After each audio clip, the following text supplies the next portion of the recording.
I just want to ask you about how you kind of started, who you are, what got your passions into hockey, and then we'll go into the mock draft, and then the one clip about Lardis and Vanacker. My name's John Maveros, host of Hot Take Hockey, doing a bunch of different stuff. So it's kind of just it started me going to a sport media university program in Toronto. At the time it was Ryerson University, now it's Toronto Metropolitan University. So I did a lot of productions in the old Maple Leaf Gardens. So basically built up kind of my knowledge there, and then started a YouTube channel with a couple buddies. Then kind of started YouTube on my own in 2019, and yeah, started doing a lot of live streams, videos from playoff content, World Juniors, draft, free agency, trade deadline were big days for me. So you guys probably over the years have maybe seen something from Hot Take Hockey on YouTube. Of course, I think we all know hockey can be niche, but definitely YouTube's kind of been my main platform for content for the Hot Take Hockey brand. But then, yeah, now fast forward the last couple of years. The last few years, been doing a lot of stuff in the OHL, from play-by-play to hosting right in arena. So now I am the in-game host, in-arena host for the Brantford Bulldogs. Been for the last couple seasons after being with a couple different OHL teams before, but have found a consistent home with the Bulldogs. Super grateful to prior under Michael Andlauer, now under the Hyman family. So that's been really cool, and doing a bunch of different things. Also, I'm a content creator and streamer for Bleacher Report, so I do shows throughout the week. And then I also work full time in broadcast and venue, that industry. So yeah, I'm probably forgetting something in there. Oh, I also work for the Leafs in terms of their crew, their game day crew. So that's also big. But yeah, so that it's a lot of hockey every day. Definitely living the dream in that aspect and continue to build. And big shout out to Anthony doing great stuff. And I definitely love talking prospects and working in the OHL as well. I spent a lot of time in arenas, whether it was hosting for the Bulldogs and watching the games, or traveling to other OHL games. So definitely very heavy on the CHL side, but it's always fun to talk prospects in general as well. So it sounds like you're a homebody and you're just getting started a little bit. No, what a resume right there. That was awesome. I saw your stuff with Open Ice or Bleacher Report. I mean, you are fabulous there. Um, Obviously, Brantford is awesome. They've had players like Jake O'Brien, Nick Lardis, Vanacker. So I'm going to ask you about those a little later on. But yeah, I'm going to link everything that you do in the description. And I hope that everybody that is watching this definitely checks out all of your stuff because that resume is absolutely loaded. I can't wait till you're an NHL GM or whatever you're doing because the sky is the limits there. But Appreciate it. obviously, you are a very busy man, and I don't want to take up more of your time. So we're going to do a top 16 NHL mock draft because it's obviously mock draft season. The NHL Yeah. draft is coming up very soon. I mean, it's snuck up really quickly on me, but Yeah. I'm going to have you be the odds. So I want you to just kind of have the Blackhawks pick at 3. That was kind of the main plan for my supporters out there that definitely want to have the obviously the Blackhawks jersey behind you, but Mhm. who do you think the Islanders are going to take with the number 1 pick? Okay, so for the Islanders, I'm gonna go Schaefer. I think for a while it was that kind of dream to get Higgins potentially, but I think for me, and I've heard a lot of stuff that there's a possibility that the Islanders can get creative. So I'll just kind of preface that my mock and what I'll end up posting on my channel for the first 2 rounds, it's with the assumption that everything's going to stay the same, not that there's going to be trades and things like that, because I think that's so hard to predict. So, I mean, we could talk about speculation of trades and maybe pick swaps, things like that. But we're making the prediction based on how it is. So I do think the Islanders can get another selection maybe in the top 10. We'll keep an eye on that. But for now, I think they're just going to stick with Schaefer. It's the number 1 defenseman. I think there's a bit of a gap from the one to the next defenseman on the board. I also think watching Schaefer when he was healthy, there's not many defensemen like him. I mean, I think the defensive game will grow. I think, like we've seen on time and time again. I mean, I see kind of spurts of little different things. I see spurts of like a Heiskanen. I see spurts of an Erik Karlsson. So I see a lot of different aspects of Schaefer's game. But I think at the end of the day, the Islanders, whether they want to commit to Dobson long term or not, I think Schaefer's their guy at number 1. I mean, I think it's going to be Schaefer too. I got to talk to him multiple times throughout the season. We had a sit down, and he said Kale McCarr was his player comp, as well as the assistant at Erie Otters said that Kale McCarr was his player comp. At the combine, though, he actually told me that it was Miro Heiskanen. So I do like that Miro Heiskanen. I've heard Drew Doughty as well. I think this guy's a top pair elite defenseman, and I really like that pick. And I think the Islanders are going to smash that pick. Obviously, today we're hearing that the from Cal that our Islanders player that they might go and shock the world here. So who knows? Maybe it's Misa, maybe it's a Haggins. I have no idea. I don't think it's going to be a Haggins, but for the number two pick, I think San Jose is going to run to their cell phone and pick Michael Misa. Michael Misa is just kind of that guy that produced so well in the OHL. Um, Point totals of John Tavares and Patrick Kane. This guy is just elite skater, in my opinion, has really great offensive upside. I think that he's a more versatile left wing center option. And if you look at that San Jose top six, it's absolutely just mega. There's so many players in that. I mean, William Eklund, Quentin Musty, Igor Chernyshov, which I think would be a fantastic fit on Misa's line when they destroyed and Saginaw together. So I think Michael Misa is just the number two pick. No, I love it. And yeah, I think it's very dependent on what those two teams do for Chicago's pick. So my conversation is two things, and I know we're going to talk about Lardis at some point, but Misa and Lardis buddies. There's also like a lot of combinations there of like the Oakville guys and guys in the GTA and the Greater Toronto area. So I think Kyle Davidson, I've seen him around the OHL rink so many times. I think if Michael Misa is available at 3, it's like a no-brainer. It's not even a conversation. They're not looking anywhere else. That's with 100% confidence from me, so I'll put that out there. If Misa's off the board and Schaefer are off the board, like I expect, there are only two guys that I think Chicago should be looking at, and I'm very like strict on this for a few reasons. My go-to right now, which I'll put on the board, is Anton Frondell. I know a lot of Blackhawks fans and people have kind of been saying Frondell, so that's not a surprise. But the other one for me is Porter Marton. I know there's been conversation of Marton falling, and I know there's been conversation of Chicago picking a different kind of center, but I'll put it this way. Chicago's 1-2 punch as it stands, and I know I don't have to tell you this, Anthony. The 1-2 punch as it stands right now is Bedard, Nazar. We just watched the Florida Panthers win the Stanley Cup. Frondell, his own comparison to himself and kind of what's floating like around is like the Barkov type. And I just look at what Florida just did and winning the Stanley Cup back to back. They had Barkov and Mini Barkov and Anton Lundell. And I think Frondell could be the craziest 1-2-3 punch with Bedard, Nazar, and Frondell. I think that's the only reason you would pick the center here or the option of the center. I think Frondell, maybe there's some, again, we've seen Nazar on the wing as well, but I think Chicago wants him to be that center. But the reason I go Marton, and I watched him very closely this year, I just think the size with the dynamic ability with maybe the shot potential next to Bedard. So I think for me, you have Lardis coming, you have guys that have that shot.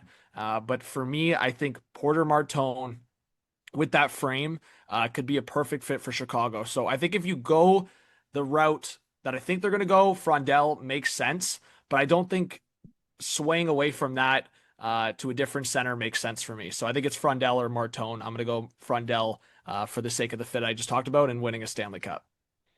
I completely agree with you. I asked and actually a beat reporter that I just had on today that I clipped the video and I sent it out. So definitely check that out. Ben Pope, who's the Blackhawks beat reporter, he actually asked Anton Frondell who his other comp was other than Barkov. He said Kopitar. Obviously, Kopitar was a really good leader for those Kings teams whenever the Blackhawks had to play him in the 2010s, as well as Porter Martona's skating is a lot overblown.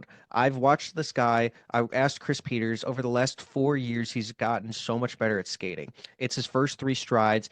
I always compare him to an old timey car where it takes a little bit to get going, but he gets you to point A to point B. He's not a slow skater. And this guy's hands, vision, and absolute sniper is just all activated if you're playing shell. I mean, this guy is the kind of guy you want with Connor Bedard. He said he was the best player under 23 in the NHL when I asked him that, and he kind of chuckled because he wants to come to the Blackhawks, in my opinion. It would be the perfect fit. So I do hear Frondell probably will come to Chicago, and I kind of have a Marcus Kruger interview that I'm going to be debuting because his agent is awesome over there at CAA. But for number 4, Utah, everything I'm hearing is Brady Martin, and now the odds are Brady Martin. But I don't want to pick Brady Martin number 4 because I think it's just so high, even though I like Brady Martin's game. He's a bull, 170 pounds, but can hit like he's 400 pounds. Looks like he's on the Biggest Loser when he's out there. The thing is, Utah, I think, is going to go with Caleb DeNore if he's on the board, though, just because, like, this guy had two bum wrists playing in the queue this year. I think that in the Mem Cup, he showed really great prowess. But this guy, I asked multiple people, they said he's been hurt since November. He actually he had a face-off percentage in the 60s this year, which was the highest out of anybody. Cole Resny, I think, was number two, and he was in the 50s. But the thing was, he was playing wing for most of the year because of that wrist injury. I think that it actually hurt him in game three at the Mem Cup because there was a huge difference those first two games. I think he re-aggravated it after. I think this guy is one of the best defensive forwards in the entire class, has a lot of upside, and for the last 4 years, he's always been that guy in this class. So I'm going to go Desnoyers here, even though it's probably going to be a trade down for Marton, but obviously there's not going to be any trade downs. Do you think that if you were picking and you had the Utah GM spot, which it should have been the Yetis, but it's the Mammoths, who would you pick here? Yeah. Martin or Desnoyers or somebody else? I just want your opinion. Yeah, I would pick Higgins. I wouldn't even overthink it. Gotcha. I mean, Utah, I think they also had dinner with Higgins. Like, I think they've looked at him quite a bit. You know what? Like, I think someone else talked about this, like the Logan Cooley vibes of like Hmm. overthinking it, just like looking at the skill set, like everything that Higgins provides. I don't get it. Like when I see some people having him fall as like late as like 8, 9, I'm like, what are we doing here? Like, what are we doing? This kind of skill set doesn't come around often. After Schaefer and Misa, I think just pure skill the overall skill set. What are we doing? It's James Higgins. Why all year round? All like we're talking about Higgins number one, and then I understand Schaefer jumping him. I completely understand Schaefer jumping him. Don't get me wrong. But to me, Higgins is the third best prospect at least in this draft. Like I said, I think Chicago not picking him is for the obvious reason we just talked about. It's the fit, and I think Frondell's skill and overall kind of arsenal is not too far off. I think it brings a different element, and I think Marton would bring a different element. I'd go Higgins at the Utah spot. I'm gonna go Higgins at the Nashville spot. I think Nashville's been begging for a first overall pick for the longest time. They haven't gotten it.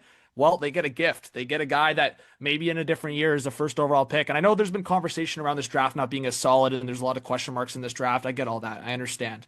But if Nashville got told 6 months ago, 12 months ago that they were going to get James Higgins in this draft, they would be through the roof. I think there's been a lot of conversations of his stock versus guys that have. I mean, you just mentioned Desnoyers. I mean, he had a great year, and also, yeah, those conversations of his health status, along with kind of those other abilities in terms of the faceoff dot. So you know what, I've had a lot of rumors of what Philly is going to do.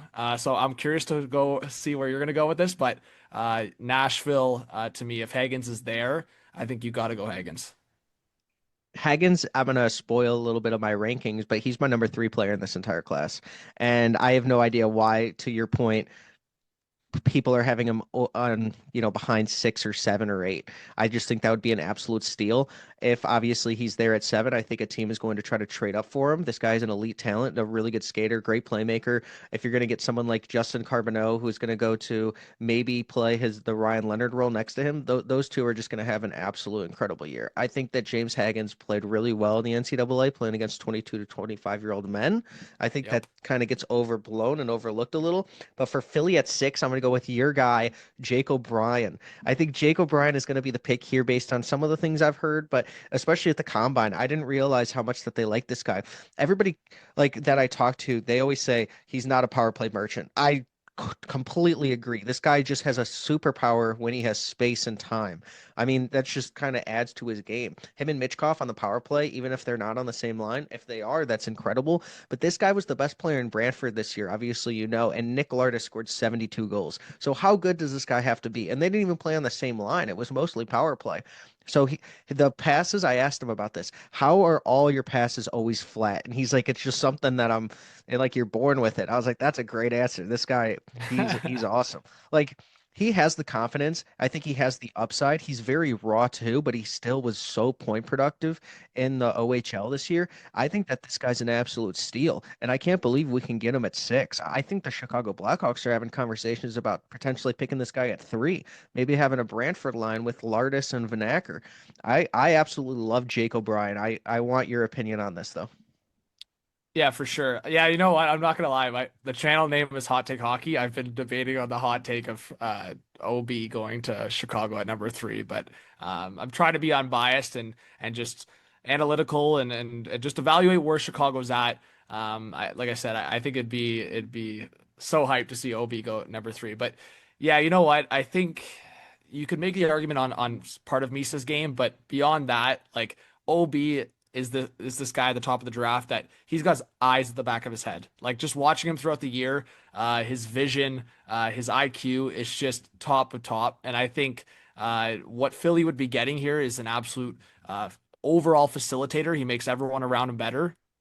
And I also think what he was doing at such a young age, I think people kind of were forgetting sometimes, like not even just this year, but like the year before, he like as 16, 17, he was looking dominant in so many games against matching up against 19 and 20-year-olds. So I think Jake O'Brien for me at the Philadelphia spot is pretty guaranteed, in my opinion, unless the only curiosity I have is if Hagens falls there. I just wonder. I mean, again, it's going to be that situation where if Hagens falls past Utah, it's just going to be like a bait the rest of the way. It's like every team is going to be baited into seeing if they're going to pick Hagens, because I think 2, 3 months ago when these teams were evaluating and trying to figure out who they were going to select, they didn't even think Hagens would be there.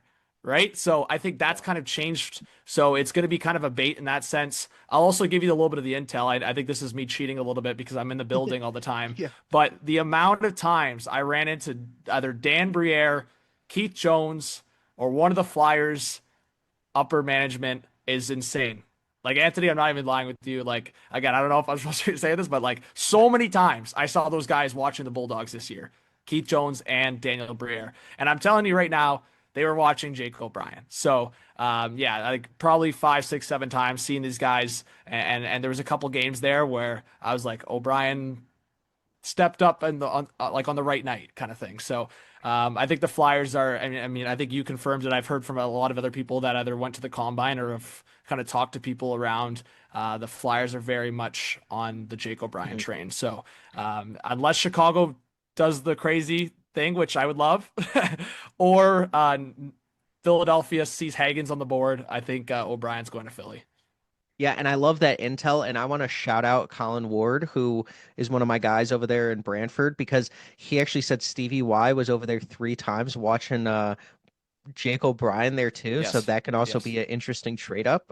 Just for my little intel that I have, I know that you're locked in, but yeah, I think front office people were locked in on this guy this year. It's a lot more than the social media members and the people online. This guy is legit.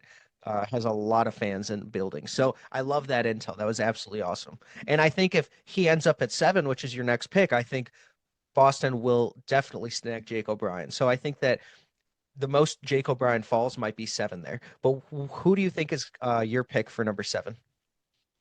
Yeah, this one's interesting. A bit of a spoiler for my mock. I have DeNore going to Boston at 7. If certain things, like I know you already mentioned it, like there's been so much buzz around Utah taking Martin. So sometimes, like when I'm doing my mock versus like the rankings when we're talking about, like you could have your rankings pretty solidified like a month or two ago, right? Like nothing's really changed from a month ago, out unless the guys were part of the Memorial Cup, which I guess, yeah, I mean, he what Danoa obviously went on the run, but yeah, for me, like I think if Brady Martin's here, I think it's the Bruins type of player, right? So I know some people have talked about like Brady Martin falling maybe if Utah doesn't pick him, and maybe he falls to like a Buffalo or Anaheim. But I'm gonna go Boston picks Brady Martin, and kind of what you said. I think Boston would be looking at those other guys, and maybe they do trade down in this scenario. But I think looking at Boston, if O'Brien's not on the board, Hagen's not on the board, Danoa is not on the board, I'm going to go Brady Martin at number 7 because the guys that he described himself as, whether Tom Wilson or I think he mentioned Sam Bennett, Matthew Nyes, you could probably, I know he's bigger than Brad Marchand, but just that rat behavior, it seems like Brady Martin wants to kind of mirror that a little bit. So I'll take Boston selecting Brady Martin. What a perfect time to be have Sam Bennett as your comp. Yeah. Hey, I mean, I think that was some good marketing by him as well to get him For sure. selected. So I'll give the kid some credit. When some GM got mad at him that he said Tom Wilson was his favorite player, and he laughed. He was like, but this guy's a farm kid. I mean, like I said, coming in 170 pounds, but he plays so much bigger. I think that, like you said, DeNore at 7 and Martin at 4, these could be flipped. So it's just depending on what your board is. But like I said, I had him 11, I think, on my rankings 2 months out, and he didn't really do anything other than everybody's the whispers had come out. So Yes. it's always weird to get to this point because Marton is still on the board. And I always put Redeem Mirka here if Martin, I mean, before Martin entered the top 8.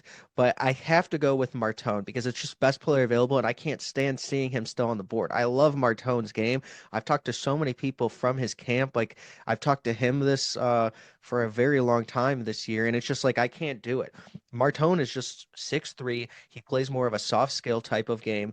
He is trying to learn how to play more physically. And if he goes to the NCAA, which I don't know where he's going actually, it's going to be one of those weird spots, but he's going to Yeah. be able to skate 4 times a week. And talking to Chris Peters, like I said at the combine, he said this guy's skating has gotten so much better in the last 4 years. So it just kind of goes to show this once he gets into an NHL building with NHL coaches, it's going to be completely different type of player with Martone.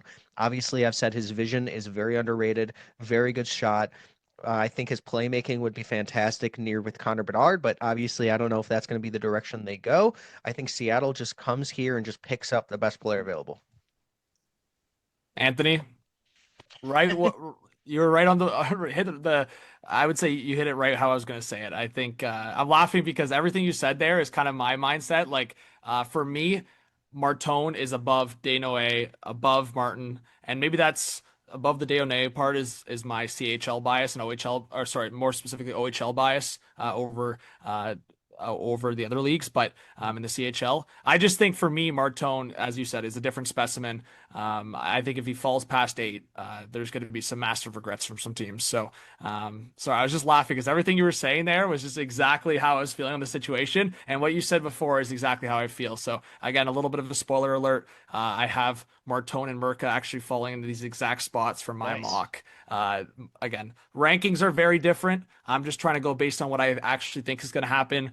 So I actually do have Martone going to Seattle at 8. I disagree with him following that much, but I just have this weird feeling about the situation. And then I have this Sabres taking Mirka.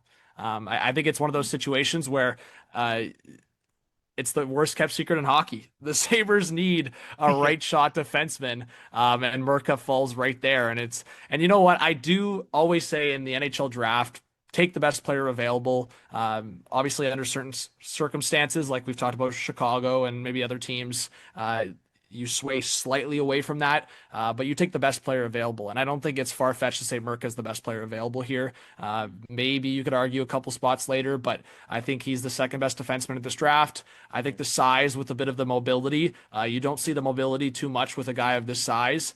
And I think the right shot, whether you agree with it or not, is still the unicorn in the National Hockey League on the defensive side. So I think if Buffalo gets Mirka here, the only other guy I could see them maybe taking in terms of just like the style of play and the fit would be McQueen here. But I think you go defenseman. I think you go the right shot guy. And I think it would be a good fit long term next to Power or Dowling. So Mirka to Buffalo is my pick. I think if somehow Martone falls to the Sabres, Buffalo fans, plan the parade, not for the cup, just plan the parade Yeah. for getting a guy that good at number 9. But Mirka would still be a good pick. You said most of the same things I was going to say for the Martone pick because Mirka would be who I slot here. Obviously, right-handed defenseman. I do not think that they take Jackson Smith or Kayshawn Acheson. Mirka called himself Moritz Seider because he believes that he has so much untapped potential offensively too. I think that that's a awesome comp, but he wants to be a quarterback too of a power play. He is truly 6'6" and a quarter. This guy has phenomenal just offensive ability that is, in my opinion, untapped, like he said. I think really good defensively too. He's been playing against men in the Czech league since he was 16, even played against Yager when he tried to hit him, and he's just so elusive that he couldn't do it. He's very funny. Me and him had a 45-minute interview, and me and him vibed very well. It was just really easy. Actually, someone in the elevator at the combine was like, "Your interview with Mirka was awesome." I'm like, "Who?" I even turned. I'm like, "Are you looking at me? Like, are you talking to me?" But Mirka is awesome. I think that this would be a phenomenal fit. Obviously, Sabres have an abundance of left-handed defensemen. I think Anaheim at 10 would love to try to get Mirka, but I think Pat Verbeek at 10 is probably going to love a player like Victor Eklund here to try to team up with Leo Carlson. I think that McQueen could go here because he's a uh, right-handed 6'5" center, and you can't build those in a lab. I mean, his Yeah. player profile is absolutely incredible. So it's between those two players, but they also just took Beckett Seneca, and I feel like, maybe you know, I think Eklund might actually be the faller in this class just because of his size, even though he plays Yeah. bigger than 170. So I'm going to take McQueen here. We have to run on names that start with M in this kind of top last four. But yeah, like I said, McQueen is somebody that is 6'5", right-handed center. The back injury, he said, was misdiagnosed. He actually did pull-ups and he also did bench press, which was awesome to see. He had back pain for the last 30 days at the combine. So fast forward to today, that's probably a little over 40 days. I think that this guy is going to be an absolute steal if he hits. I think he had 4 goals in the uh, first game of the season, and people were kind of calling him top 3 pick after that, just recency bias. He obviously had the injury. People were calling him Caden Lindstrom a little bit, but it's a different injury. I think that he's a really good skater. He has a lot of soft skill. He's not going to be a power forward. Most of the tall guys at the top aren't power forwards in this class, but I think McQueen has a really good upside. Um, what is your take on McQueen? Would you rank him lower because of the back injury? No, I'm right there with you. I think yeah, my logic is the saying in poker is like sometimes play the player, not play the game. And for me, I'm kind of playing the player a little bit. Like I think about the Anaheim Ducks management, and I think Pat Verbeek, kind of what he's always talking about and kind of what he likes. And I just think if he looks at Roger McQueen available on the board, it's going to be like one of those things. It's like it's the urge. It's like too hard to pass up on. I also think that Getzlaf comparison was floating around as well, and just like those two things combined, if he's on the board, it's hard for me to go against McQueen at that spot. So again, these last three spots are a little bit of a spoiler towards my mock draft and what I'm doing, but yeah, I think for me, the Eklund one is like that fit next to Carlson, but it might honestly be a better fit in terms of the roster construction because right now you have Carlson and McTavish as 1-2. So Mhm. for me, it's that internal debate. But like I said, I think that's too hard to pass up for Beek. The only other thing I'll say is if Eklund, so yeah, like I'm gonna pick next year, but if Eklund gets picked here, I think McQueen is the lock to Pittsburgh, just the way Pittsburgh's talked about him. And I think that, I mean, McQueen also had talked about it with a few of you guys as well, just talking about his interactions with Pittsburgh. So I just can't see McQueen falling past Pittsburgh. So to me, McQueen's going to Buffalo, Anaheim, Pittsburgh. I think that's kind of the range for him, probably. I think we'd be pretty surprised otherwise. So I'm on that lens. And then I actually, Pittsburgh, I'm actually going to go with Jackson Smith. I think there's a couple reasons. I think Pittsburgh, if they don't get McQueen, I think going defenseman makes a lot of sense. I think going on the left side also makes a lot of sense. I think Kashawn Acheson might be intriguing just because of the physical nature. Like he brings a little bit more of that explosive nature. So I'm kind of on the back and forth here. What does Pittsburgh really want? If they like the physicality and like they like the specimen aspect of McQueen, maybe they're looking at more physical guys to kind of join their prospect pool. But the thing that actually maybe switched me to Jackson Smith, and not to say that it's too far to go watch Kashawn Acheson, but Jackson Smith just committed to Penn State. That's just a quick drive for Kyle Dubas or anyone in the Penguins organization to go watch Jackson Smith this year. So, not to say that would be like the difference maker on making this decision, but it's not too bad to have one of your prime prospects that close to you and be able to monitor him as you're developing him in your system. So, that was something that when I was going back and forth here, if McQueen does get selected by Anaheim, I was going Smith or Acheson here, and that was maybe my driving factor for Smith. I also like Smith's just overall game. It feels like just smooth smooth skater. I think the two-way game is there. I think if they feel the offensive ceiling is similar with Acheson, I think the only difference that you're getting with Acheson is more of that explosive physicality. Some of the hits that Acheson laid this year were incredible. So obviously the scouts have their eye on him as well. First thing on Keishon Acheson, 26 goals in the OHL this year, absolutely can just hit like a rock, and his Yeah. physicality is just incredible with that defensive play. I don't know how translatable it is, but I still think that 26 goals is 26 goals. Jackson Yeah. Smith, I think, has more of an offensive prowess in his game, but the thing is, it's just like he's 6'3". He's going to Penn State, like you said, maybe team up with Connor Bedard cousin coming in. But shout out Yeah. Jackson Smith and his family because they paid for my tab at the bar, and I've Oh, wow. never even interviewed him. But his one of his family members is a huge fan of me and came up to me twice at the combine, and we started talking after too. So really great family, and they actually pumped the brakes on Penn State at first because he hadn't committed.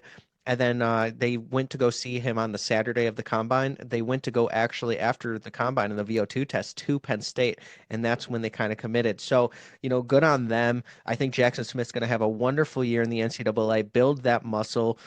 So I love the fit, and I love that you get to watch them closely too if you get to go to those games. But Yeah. for the Rangers pick, this is a weird one because they have 48 hours before the draft to say if they want to give this pick to Pittsburgh or not, and they just traded Kreider. So for me, it's the number 12 overall pick. And if it's the Rangers pick, I'm going to say Keishon Acheson. But if it's not, I will like to say just Lyndon Lakovich here. I really like Lyndon Lakovich. I think that his game just would go in so well with either the Rangers or the Penguins, but I'm going to say this is the Rangers pick, so I'm going to give him Acheson, but I just wanted to give the audience a little bit of what I would be thinking. But Keishon Acheson, like we just said, lays the body, can score very well. I think that he is a really good underrated shot in my opinion, and he's just somebody that you watch in the playoffs and you're like, that kid could play in the playoffs. He's kind of built more for the playoffs, whereas some of these other defensemen that go before him might not be. And he also, I think, has a higher floor than usual. I think he's definitely going to be a third pair defenseman one day. Like that's not somebody you draft at 12, but I think that's his minimum floor. Like he will get to the NHL based on his size profile. What do you think about H's there? Yeah, no, I'm with you. I think that scares some people, but it really shouldn't because like there's some prospects that are really boom or bust, and sometimes their game doesn't translate. But I think the physical nature of Acheson, as long as he's like the high risk profile in terms of like he does make the mistakes, he is a bit of like sometimes he gets out of position when he gets into those open areas or offensive areas. Like you said, I think the defensive aspect with the physicality, I think with the right development, that's I'm with you. Honestly, I think there's some guys here. I'm worried about that floor. Acheson's not one of them.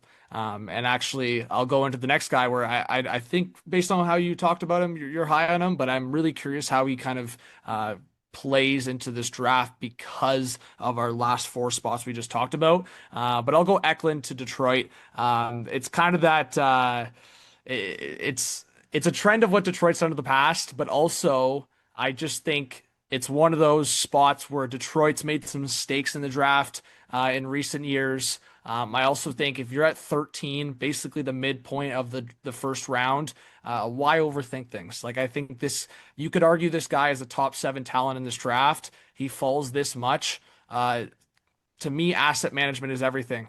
You have a 13th overall pick. You have a potential top seven talent falling that far. I think for me, if they wanted to go another pick and maybe be Carter Bear here just because of the type of player. I like Bear's comps quite a bit. I also just like his energy in general. So if it's not Eklund for me, it's probably Bear. But I think Eklund to Detroit makes some sense also because of the trends of the past too. I think this is a total Stevie Y pick. I think that Victor Eklund is not afraid to get into the middle of the ice. He will take a hit to make a play. He was driving play on Anton Frondell's line for most of the year playing against men, and he was 161 pounds for most of the year. He Yeah. said that he bulked up after too. Obviously, his brother is a star for the Sharks, William Eklund, but I think that Victor Eklund does not look 5'11", 170 pounds, even on the ice. So I would love this for Detroit. I think Columbus would kind of be upset, but I think that Columbus has their eye on Lyndon Lakovich here. I think that Lyndon Lakovich said that they went out to dinner at the combine as well as he met with them multiple times this season for Columbus. I think Lyndon is awesome. I've talked to him multiple times over the course of the year. He actually yesterday he followed me on TikTok. So I just Oh, there you started a go. TikTok. I went from like 5 followers to like 350 within the last like 2 weeks because I'm just posting all of my scouting combine reports or counting like clips.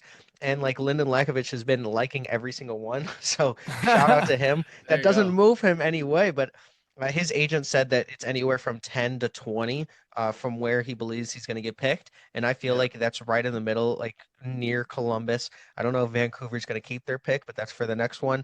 But Lyndon Lakovich is very soft skill. He had a growth spurt similar to Becker, Seneca or Riker Lee, kind of gained 6 inches. And, he plays like a 5'10" forward that just happens to be 6'4". A lot soft skill, like really great hands, really good scorer. When Savoy actually got traded to their team last year and with Moose Jaw, they couldn't lose a game. He said they were playing Fortnite till like 3 a.m. and they would beat teams 4-1. Like this year was a little bit different. He is obviously now on a retool, rebuilding Moose Jaw team, and he says that he's going to be with them until you never know what happens in the middle of the season. But this kid is a captain for a reason. He's a really good leader. I really like everything about Lyndon Lakovich. Yeah, no, I like it. I think that range is pretty accurate. I think I actually ironically I think I have him going to Columbus just at the 20 spot in my mock. Oh, nice. I think yeah, I think between you and I think people take a chance at Lakovic going to Columbus because the likeliness is looking pretty good. Yeah, no, I think probably in terms of the guys that we've put on the board so far, probably the guy that I've at least or scouted or just kind of tracked the least amount. But from what I've seen, I think the size and the pure skill, the blend is rare, and Yeah. I think that's going to be the attractive part for Columbus here. Vancouver, I'll kind of go what I talked about before. Like I said, I see him as a top 15 pick. I think his comps make a lot of sense. I think it gives me a little bit. I know some people have put this out here already, but Konechny vibes. So I'm gonna go Carter Bear. I think you already knew where I was going there. But yeah, no, Yeah. I think for me, the Canucks are looking for a little bit of that identity switch, and I think Carter Bear would be definitely a piece in that right direction. I think the tenacity, I think the energy, as I said, I think the goal scoring obviously as well. So I think put that all together, I think Carter Bear for me should be a lock for a top 17 pick. I think if Montreal gets two cracks at it, they shouldn't pass on Carter Bear twice. So beyond that, I just don't see him going any further than that. So we're at 15. I'll go Canucks take Bear.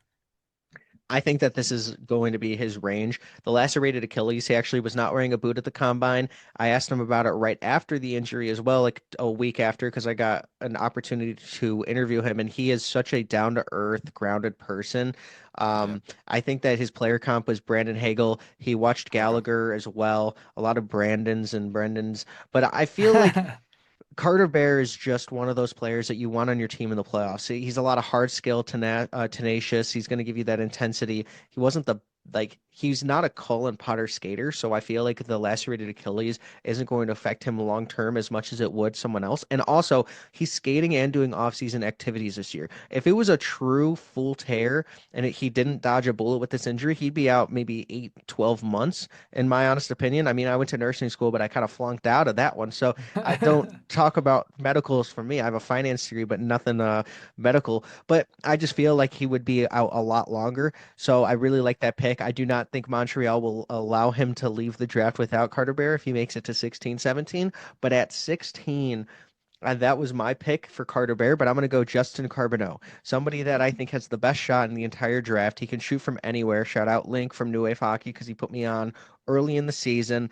I think he could be going to the NCAA level, but they did just trade 3 first-round picks to try to get him a teammate in Bill Zonin, who I also really like.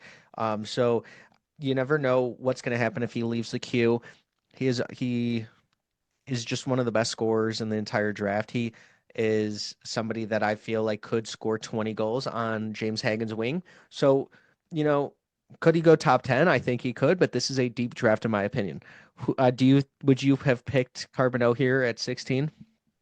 Yeah, so I literally have Carboneau at 16 in my mock. So, I mean, I'll put it this way: like he was the highest scoring teenager in the queue, right? So, yeah, I think the highest was 20-year-old. So, I think he was the highest scoring teenager, and I think, I mean, we just talked like back to back. I know it's different leagues, but when you're scoring 40 plus goals in 50 something games.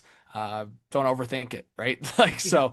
so, you know what? I think you can have the debate of the talent level and the competitive level in these leagues, but I think I've watched some like the tape of Carboneau. Like, I mean, you said it right. Bear scores different type of goals than a guy like Carboneau. Carboneau is the release and the shot.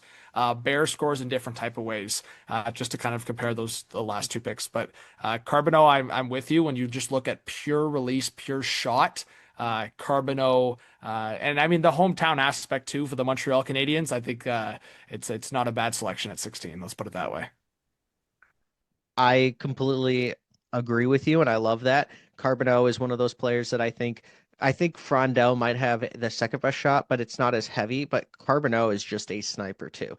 Yeah. So yeah, that was the end. This is our mock draft top 16. Thank you for all of the information you gave. If anybody has a disagreement, please comment down below. But I feel like we probably had a very similar mock draft based on we kind of think this draft similarly, which I'm glad for. It's always great to just have somebody think about the draft similarly as you.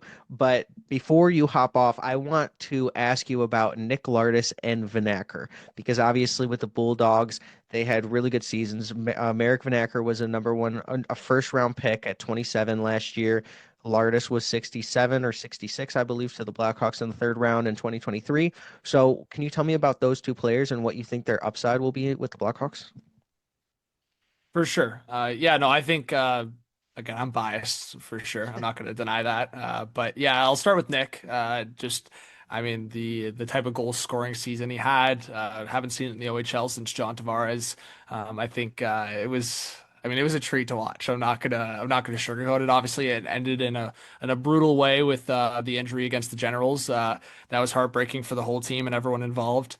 Yeah, with Nick, I think there's a couple things, and I don't think Nick would be offended by me saying this, but I think in his overall game, on his 5-on-5 game, there's probably some things he wants to improve. But I think we did see some improvements this season in that aspect. I think he was creating a lot more himself, and I think as the season went on, and this is sometimes the ironic part in the game of hockey, is when you're forcing it and looking for the shot opportunities or trying to force the scoring opportunities so much. It actually doesn't go your way. It's predictable. It's something that the defense can read. Versus what Nick actually started doing as the season went on and his scoring got better and the Bulldogs got better because of it was he was okay with laying off the puck, feeding the puck, whether it was to Van or OB on the power play or Patrick Thomas 5-on-5.